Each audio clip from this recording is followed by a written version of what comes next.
We're going to liberally salt these when we put them in, because you want them, that's going to help get the crust. Again, we're going to go quick. The smash burgers are only going to take a minute or two to cook, so you want to have everything ready to go. And begin. You want to use some pepper, it's going to help get a nice crust. I'm going to put that on just one side. And I'm going to smush these down as much as I can. It's tricky in the cast iron, but you can figure it out.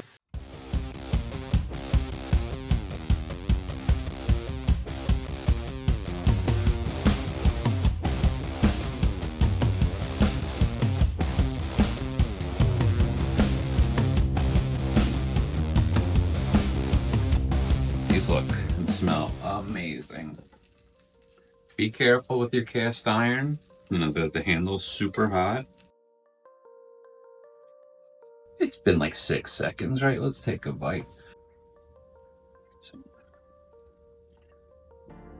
Tell me that doesn't look phenomenal. Anyway, cheers. A few seconds I was just kind of playing with it. No, I'm one of those people who shows juice from something on YouTube. Oh shit, got on my tripod. That's why we don't do stuff like that. This is awesome. The crazy thing is the ones later are gonna be even better. The sear's gonna like blow your mind. That was an amazing smash burger. Let's cut to round 2. We're gonna get to our quarter pound.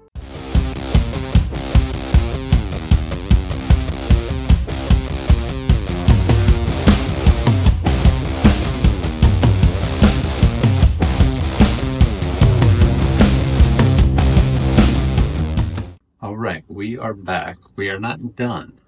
So we have an amazing sear, as you can see, but now is kind of when we take it up a notch. We're going to toast them, bake them gently in the oven with the cheese on top until they are finished.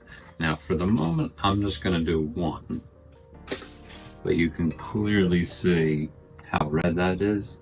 So that's going to need a good 10-ish minutes, maybe a little more.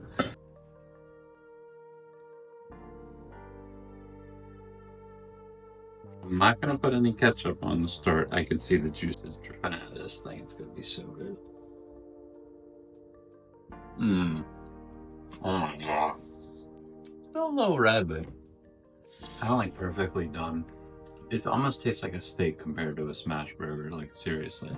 This is absolutely perfect. So that's it. Thanks for watching. Like and subscribe. Hope to see you next time. Take care, everyone. The sear with like the juiciness and the inside. Oh my god. But serious is like a steak. It's crazy for just a cheap burger. Alright. Signing off.